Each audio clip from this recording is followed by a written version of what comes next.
अगर हम समीक्षा नहीं करेंगे और उपयुक्त मॉनिटरिंग नहीं करेंगे तो आपको पता है कि सिस्टमिक ढंग से आराम पूर्वक पर्याप्त मात्रा में किसान को हमको फर्टिलाइजर की व्यवस्था करना हमारी जिम्मेदारी है। तो जैसे खरीफ में हमने की व्यवस्था, वैसे हम चाहते हैं कि उत्तम खाद, उत्तम बीज और पेस्टिसाइड उत्तम किसानों को देना सुनिश्चित रबी में हमको करना है। उस दृष्टि से राज्य भर के additional director, deputy director, joint director agriculture विभाग के हमने बुलाया है, हॉर्टिकल्चर के भी, और अब कुछ देर बाद रूरल डेवलपमेंट के अधिकारियों की यही मीटिंग है। तो मैंने उचित समझा, मीडिया के भाइयों को भी हम मीटिंग लेते रहते हैं पर जानकारी आप तक नहीं पहुंचती। तो जो खरीफ का समय निकला है अप्रैल से सितंबर, अप्रैल से अगस्त, अब जो आज की तारीख है, इसमें हमको यूरिया आवंटित किया गया था 8,82,000 मेट्रिक टन और हमको आपूर्ति हुई 8,37,000 मेट्रिक टन की। हम 0.45 लाख मेट्रिक टन कमी हमारी यूरिया में है जो केंद्र से लेना है। ऐसे ही डीएपी का आवंटन हमें हुआ था 4.36 metric ton, lakh metric ton, और आपूर्ति हुई 3.67 लाख मेट्रिक टन, और इसमें कमी है 0.69 मेट्रिक टन की। ऐसे ही एनपीके जो महत्वपूर्ण किसान का फर्टिलाइजर है, वो आवंटन था हमको 2.02 लाख मेट्रिक टन और आपूर्ति हुई 1.37 मेट्रिक टन। इसमें कमी रही हमारे को 0.65 मेट्रिक टन की। अब रबी में जो हमको आवंटन मिलेगा और उसमें कितनी आपूर्ति होगी, ये सितंबर में हमको जो मिलेगा तो पता लग जाएगा। लेकिन आप जानते हैं कि अब की बार जहाँ से आमतौर पे डीएपी आता था वो डीएपी नहीं आया। डीएपी की कमी है, यूरिया की भी कमी है। तो केंद्र हमको जितना देगी उसको समान रूप से किसानों के बीच में बांट देना और कोई कालाबाजारी नहीं हो, कोई टैगिंग नहीं हो, कोई डाइवर्जन नहीं हो और उचित व्यवस्था इनकी बांटने की जाए। अब जो फसल होगी, गेहूं, जौ, चना, सरसों, उनके उत्तम सीड भी किसानों को मिल जाए। इस दृष्टि से मीटिंग हमने 10:30 बुलाई थी जो 2:30 बजे खत्म हुई। विस्तृत चर्चा हुई है, क्लास किसी की नहीं ली। मेरे को चिंता इस बात की है कि कोई छोटी भी गड़बड़ होगी तो राजस्थान की जनता और मीडिया वाले मेरी क्लास ले लेंगे। पेस्टिसाइड के मामलों में आया था कि बहुत गंभीरता से नहीं ले रहे। ना, ऐसा कुछ नहीं है। हमारे यहाँ से पेस्टिसाइड मध्य प्रदेश में गया था, वहाँ सोयाबीन में डाला तो सोयाबीन झुलस गया। तो शिवराज जी चौहान का फोन आया था, उस कंपनी की जांच करो और उसके खिलाफ कार्रवाई करो। हमने जांच की, सैंपल लिया, सील किया, एफआईआर दर्ज करा दी। इस प्रकार से जो अभियान अभी चला था, जिसके कारण देश में कानून बन रहा है, पीएमओ ने भी मान लिया है, केंद्रीय मंत्री शिवराज जी ने भी भरोसा दे दिया है कि सख्त कानून सीड पे, पेस्टिसाइड पे, फर्टिलाइजर पे हम बनाएंगे। हमने 1/4/2025 से 28/8/2025 तक जो कार्रवाई की, उसमें 115 इंस्पेक्शन हुए टोटल राजस्थान में। 78 सीजरनामा हुआ, 62 FIR दर्ज हुई, जो आज तक प्रदेश में कहीं नहीं हुई, न किसी दूसरे प्रदेश में। और सीजर के दौरान 406 नमूने लिए गए। ये कार्रवाई हमने, जिसमें मैं भी शामिल था, हमारे विभाग के अधिकारी भी थे, ये कार्रवाई हमने उसमें करी है। खाद का डाइवर्जन नहीं हो, आपको पता यूरिया विशेषकर डाइवर्जन हो जाता है, इधर हरियाणा, पंजाब, उधर उत्तर प्रदेश, इधर मध्य प्रदेश, और फैक्ट्रीज में चला जाता है। वो डाइवर्जन रुके, उस दृष्टि से भी हमने गहन विचार किया। इसी समय के दौरान हमने 624.8 मीट्रिक टन यूरिया का डाइवर्जन रोका, जो हमारे पास। अब यूरिया, DAP या NPK, SSP जो किसान खरीदता है, उसके साथ कंपनियां टैगिंग करती हैं, साथ में सामान देती हैं, जो किसान के काम की नहीं होती, उन पर हमने बैन लगा दिया है। और ऐसा टैगिंग करेगा तो उसके खिलाफ लाइसेंस रद्द किया जाएगा, कार्रवाई की जाएगी, नियमानुसार एफआईआर दर्ज की जाएगी। और एक हाल ही में आपने देखा होगा कि एक यूनिवर्सिटी में मैं गया था मेवाड़ में, एक ही दिन में ये उर्वरक बेचने का प्रमाण पत्र, सर्टिफिकेट, डिग्री दे दी। तो हमने कहा है जितनी भी ऐसी फर्जी डिग्री ली हुई हमारे प्रदेश में 20,000 रिटेलर हैं। फर्जी डिग्री को आउट करो, नयों का मौका दो, ये हमने निर्देश दिया है। और हमने कहा है कि हमारे इस दुर्गापुर सेंटर पर ट्रेनिंग करा के जो यहाँ 40 क्लास कर लेगा, हमारे विभाग की IHRTC द्वारा या हमारे सियाम के द्वारा, उनको ही हम इसका लाइसेंस देंगे उर्वरक बांटने का। हमारी जो कंपनियां इफको, क्रिप्को या दूसरी चंबल, श्रीराम फर्टिलाइजर, उनके कंपनियों के स्टेट हेड्स को भी हमने बुलाया है। हम उनसे कहेंगे कि आप टैगिंग नहीं करेंगे, फालतू का सामान किसान को नहीं देंगे, जो दे रहे हैं तो इससे कई बार अनरेस्ट भी हो जाता है। ये जो हमारे राजस्थान में करीबन 438 FPO हैं, GSS है, KVSS है। हमारा आग्रह रहेगा इन कंपनी से कि KVSS, GSS और FPOs को फर्टिलाइजर दें। आमतौर पे कंपनियों की रुचि प्राइवेट को देने की रहती है, जहां कालाबाजारी होने की संभावना बनी रहती है, अधिक पैसे लेने की भी संभावना बनी रहती है। और उनको रोकने के दृष्टि से हमने ये मीटिंग की है। तो हमको इस बात की चिंता है कि रबी में 16% सिंचाई का एरिया बढ़ गया अच्छी बरसात के कारण। तो हम किसान को पर्याप्त और उत्तम फर्टिलाइजर, बीज और पेस्टिसाइड भेज सकें, इस दृष्टि से 10:30 बजे से 4:30 यानी 4 घंटे हमारे अधिकारियों की हमने मीटिंग की है, सुझाव मांगे हैं। उनके सुझाव, हमारे सुझाव लागू किए जाएंगे विदिन 7 डेज। साहब, ये ऐसा ही भर्ती में कल हाईकोर्ट का फैसला आया है, RPSC में भी कई तरह के सवाल खड़े किए हैं, तो क्या कहेंगे आप आज? देखो, मैंने तो पहले ही कह दिया था, आपकी जानकारी में होगा, ज्यादातर आप पत्रकार उस समय मौजूद थे, तो मैंने खुलासा किया था RPSC के मेंबर्स का। जो कोर्ट ने जिनके नाम लिए थे उनका मैंने नाम लिया था, आपको ध्यान हो तो। मैंने 3 चेयरमैन के नाम भी बताए थे, आपको ध्यान होगा। मैंने गोपनीय शाखा से जो पेपर किस व्यक्ति ने दिया और किस मेंबर को दिया, वो 2 गिरफ्तार हो गए, आप लोगों को बताया था। तो बड़ी लंबी बहस के बाद, सारी सुनवाई के बाद अदालत ने जो फैसला किया है, मैं व्यक्तिगत रूप से इससे खुश हूँ, प्रसन्न हूँ। और दोबारा परीक्षा होंगी तो करीबन 50% ऐसे लोग जो फर्जी घुस गए थे, जो हमारी लॉ एंड ऑर्डर के लिए समस्या बनते, वो लोग आउट हो गए। और अब सही ढंग से सरकार परीक्षा कराएगी।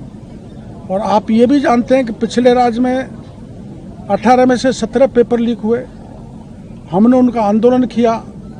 सब इंस्पेक्टर के आंदोलन में गिरफ्तारी भी हुई, हमारी लाठीचार्ज भी हुआ। और उस समय हमने परीक्षा रद्द करने की मांग की थी, अब आरोपियों की गिरफ्तारी की मांग की थी।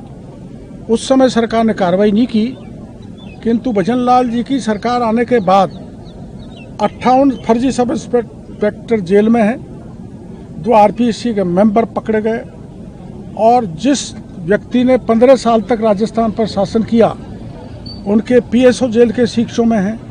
तो कार्रवाई की है। टोटल एक जो मेरे को पता लगा आंकड़ा 138 लोग जेल के शिक्षों में हैं। और बहुसंख्यक बेरोजगारों की मांग थी कि पेपर रद्द होना चाहिए। पेपर रद्द हुआ। ये संघर्ष की जीत है, ये सत्य की जीत है। सत्य परेशान हो सकता है लेकिन पराजित नहीं हो सकता, इसलिए सत्य जीत गया। डॉक्टर साहब, आपने एसओजी के भी कुछ लोगों का जिक्र किया था, पोसवाल हुए, इनका आज भी मैं बता रहा हूँ, एसओजी के 3 लोग निर्दोषों को फंसाने में, दोषियों को फंसाने में, दोषियों को बचाने में, निर्दोषियों को फंसाने में, अपने मिलने वालों को पेपर पढ़ाने में थे, जिनके नाम मैंने आपको उस समय बताए थे। और उनका इतना सा हुआ, मोहनलाल पोसवाल को एसओजी से हटा के 12 भेज दिया, पर वो मैं उसको पर्याप्त कार्रवाई नहीं मानता। क्या होना चाहिए इसमें? सरकार आपकी है? सरकार हमारी है ना, जब तो कार्रवाई होगी। 58 फर्जी सब इंस्पेक्टर रिपोर्ट दी थी, उसमें आपने लिखा था कि ऐसे जो हमने 700 फर्जी सब इंस्पेक्टर है, दस्तावेज सौंप दिए हैं। न, मैंने नहीं लिखा। मैं तो आपका वायरल हुआ है। नहीं, एसओजी को मैंने कागज दिए थे, पर कैबिनेट सब कमेटी का मैं सदस्य नहीं था, इसलिए क्या एसओजी ने लिख के दिया, क्या कैबिनेट सब कमेटी ने दिया, क्या एडवोकेट जनरल ने दिया, मेरे को इसकी पूरी जानकारी नहीं है। मेरी ये व्यक्तिगत राय है कि अब परीक्षा रद्द हो गई तो परीक्षा कराई जानी चाहिए। सरकार से, मुख्यमंत्री से निवेदन करूंगा और नए तथ्य एसओजी को दूंगा, जिससे कुछ मगरमच्छ और पकड़े जाए। वैसा भी आपको नहीं लगता कि व्यक्तिगत तौर पर कैसे खुश हो गए? व्यक्तिगत तौर पर मैं इसलिए खुश हुआ हूँ कि इसकी शुरुआत आपको जानकारी होगी मैंने की थी, तो मेरा इससे इमोशनल अटैचमेंट हो गया इस मुद्दे से, और उसके कारण मैं व्यक्तिगत रूप से खुश हूँ। वैसा इसमें हनुमान बेनीवाल को लेकर क्या खुलासा करने वाले हैं? ना देखो, वो ऐसा होता है, मैं क्या नाम से हनुमान बेनीवाल हमारी पार्टी से गए हुए हैं, पर वो बार बार ये कहते मेरे को छोड़ के चले गए, और कई महीने से कह रहे थे, तो ये मेरे को परेशान बात कर रही थी। एक उन्होंने कल ये जो कहा, उसके कारण मैं थोड़ा परटर्ब हो गया। उन्होंने कहा था कि आप बजरी में पैसा लेते हैं, आप खाद बीज और पेस्टिसाइड जो कार्रवाई किस लिए कर रहे हो मैं जानता हूँ, मैं कुछ भी कर सकता हूँ, सारे पत्रकार भाइयों को कहता हूँ, लेकिन मैं भ्रष्टाचार नहीं कर सकता। अगर कहीं भी प्रमाण मिल जाए तो मेरे को फांसी के फंदे पे लटका दिया जाए। तो उससे मेरे को परेशानी हुई, मैं परटर्ब हुआ, तो कुछ बात कह दी, तो उसको उनको भी अन्यथा नहीं लेना चाहिए। मैं तो कम से कम अन्यथा नहीं लूँगा, क्योंकि उन्होंने मेरे को नज़दीक से देखा है, मैंने उनको नज़दीक से देखा है, लेकिन उन्होंने ऐसे गंभीर आरोप लगा दिए जिससे मैं दुखी हो गया, और ये दुख कई दिनों में मिटेगा। आपको ऐसा लगता है कि हनुमान बेनीवाल इस मुद्दे को कहीं झपटना चाह रहे हैं? नहीं, झपट लो, कोई बात नहीं। आप बताओ, मैं पिछले रात से ये सारे मामला उठा रहा था, मैंने कभी आपको कहा कि मैं इसका क्रेडिट ले रहा हूँ? आज भी नहीं कहता हूँ। कोई क्रेडिट लो, मैं इस क्रेडिट के उसमें नहीं पढ़ता और ना पढ़ूंगा। उनको क्यों दुख हुआ मेरे को समझ में नहीं आ रहा। जब से मैंने किसानों के खाद बीज पेस्टिसाइड पे छापा मारा है, तब से वो तड़पण में है, समझ से बाहर है। तो उनको भी जो किसान के बेटे हैं, मेरे साथ नहीं लगते, तो अलग से जैसे सब इंस्पेक्टर का आंदोलन किया वो करना चाहिए था। और जब हमने सब इंस्पेक्टर का मुद्दा उठाया तब उन्होंने बयान तक नहीं दिया। वो उनका व्यक्तिगत मामला है, मैं उसमें नहीं जाना चाहता। मैं विचारधारा से पुष्ट हूँ, और मैं राष्ट्रीय स्वयंसेवक संघ की शाखा पे वर्षों तक खिलाऊ काम किया है, और मैं मीसा में जेल में रहा हूँ, मैंने बहुत यातना सहन की है। मेरी मजबूरी थी कि मेरे को उस समय निकाल दिया गया था पार्टी से। उसके कोई कारण हुए, कुछ आपको पता है, कुछ मैं जानता हूँ, कुछ निकालने वाले जानते हैं, लेकिन मैं विचारधारा से कभी नहीं भटका, तो ये सवाल ही नहीं उठता कि मैं किसी दल में जाके एमएलए बनूं। जब ये मजबूरी हो गई कि भाई मेरे को निकाल ही दिया, तो मैं निर्दलीय चुनाव लड़ा, एक पार्टी बनाई राजनीति में जिंदा रहने के लिए। पार्टी ने बुला लिया कि वापस आओ, अब घर में आना जाना बना रहता है, तो पार्टी ने निकाल दिया तो पार्टी ने ले लिया, तो पार्टी की सेवा कर रहा हूँ। डॉक्टर साहब, इसको लेके भी हनुमान बेनीवाल ने शाम को आरोप लगाए हैं आप पे। जब आपने अलग पार्टी बनाई तो गहलोत से 200 करोड़ ले लिए चुनाव को लेकर। मैं देखो, मेरी बात सुनो, अगर वो प्रमाण दे दें, तो मैं राजनीति छोड़ दूंगा। और मैंने जो कहा है उसके में प्रमाण मेरे पास है, लेकिन मैं देना नहीं चाहता कि सामने वाले का भविष्य खत्म हो जाए। आरएलपी की महिला कौन है? कह रहे हैं कि ये किसानों को जो नकली बीज की कंपनियों पे आपने कार्रवाई की, इसको लेके हमको कोई समस्या हो रही है, आपने भी कहा। वो तो पायलट साहब को भी हो रही है, गहलोत साहब को भी हो रही है, डोटासरा को भी हो रही है, लेकिन ये समझ से बाहर है हनुमान बेनीवाल जी को क्यों परेशानी हो रही है। क्यों हो रही है? तो क्या डॉक्टर साहब, कोई- वो तो उनसे पूछो ना आप। तो क्या फंडिंग होती है क्या कुछ इस तरह की? ये फैक्ट्री वाले कुछ करते हैं क्या ऐसा? अब करते होंगे भाई, मैं तो नहीं किया, मैं ईमानदारी से डॉक्टर करता साहब, हूँ। ये आरएलपी की महिला कौन है जो पेपर लीक में शामिल थी? वो मैं जरूरत पड़ी, मैंने क्या रात को कह दिया, अब आवश्यकता पड़ी तो बता दूंगा। सर, वो ही नहीं है, कई उसके साथ जुड़े हुए लोग हैं। जातिगत संघर्ष हो रहा है सर। सर जाट और मीणा हो रहा है, सोशल मीडिया पे कुछ लोग लिख रहे हैं, इससे सामाजिक वातावरण बिगड़ा है। इस पे आप मैसेज क्या देना चाहेंगे? इसमें जाट मीणा की कौन सी बात है? कुछ लोग लिख रहे जाटों में भी किसान हैं, मीणों में भी हैं, गुजरों में भी हैं, यादवों में भी हैं, सब जाति में किसान है। मैं तो किसान जाति की लड़ाई लड़ी है, न मीणा की लड़ी, न गुजर की लड़ी, न जाट की लड़ी। और जब छापे मारे हैं तो सभी जाति के किसान प्रसन्न है, मेरे को समर्थन दे रहे हैं। आपका जो वो तो कहेंगे, घेरेंगे, कल जो विषय उनका क्या बनता है। हनुमान बेनीवाल जब आंदोलन कर रहे थे, जब कुछ लोग ये कह रहे थे डॉक्टर कोड़लाल ही करवा रहे हैं, टंकी पे जो कुछ लोग चढ़े गए डॉक्टर कोड़लाल ही चढ़ा रहे हैं, तो ये तो कहते रहते हैं, इनकी क्या परवाह करना। भगवान राम को इस देश में नहीं छोड़ा, महात्मा गांधी को गोली से उड़ा दिया, तो इनकी क्या परवाह करना। मैं कैरेक्टर से साउंड हूँ, सिद्धांत से साउंड हूँ, मजबूत हूँ, वैल्यू बेस्ड राजनीति करता हूँ और शुचिता की राजनीति करता हूँ। कहीं पकड़ा जाऊंगा तो मैं जीवन लेना समाप्त कर लूंगा, लेकिन अनैतिक आचरण नहीं करूंगा। ठीक है, ओछी राजनीति पर उतर आए हनुमान ने जो लोग इस आरोप तरह से। लगाए हैं, आप कह रहे हैं कि भ्रष्टाचार में अगर एक भी आरोप साबित होता है तो आप जो है वो राजनीति छोड़ जो भी आपने कहा। अरे दोनों था, तो ये अरे 200 करोड़ अगर गहलोत से लिए हैं तो उसका प्रमाण दो, और लिए हैं तो मैं गहलोत के खिलाफ 5 साल तक क्यों लड़ा। आप प्रमाण बता दो, 5 साल तक गहलोत के खिलाफ मैं लड़ा ना। मैं आमागढ़ पे चढ़ा, वीरांगना के साथ पुलिस ने मेरे कपड़े फाड़ दिए, मेरे को पकड़ के ले गए, पटक के ले गए। ऐसा अपमान मेरे जैसे नेता का कभी राजस्थान में नहीं हुआ। और गहलोत के मैंने पूरे 5 साल में मिलना भी नहीं समझा, तो पैसे कहाँ से आ रहे हैं वो स्रोत तो बता दे बेनीवाल जी, और मैंने दिया वो स्रोत बता दूंगा तो ठीक नहीं होगा। आप कोई डिफेमेशन करेंगे? कौन? आप अरे रोज रोज का बयान है, कहाँ डिफॉर्मेशन के लिए पैसा है और कहाँ समय हमारे पास है। जनता कर देगी अपने आप डिफॉर्मेशन। ऐसा अहंकार नहीं करना चाहिए। बराबर के साथी हमारे साथ एमएलए भी रहे, एमपी भी रहे, मेरे से छोटी उम्र के हैं, आपस में बैठ के सलाह करते थे, योजना वो पूछते थे तो हम उनको बताते थे।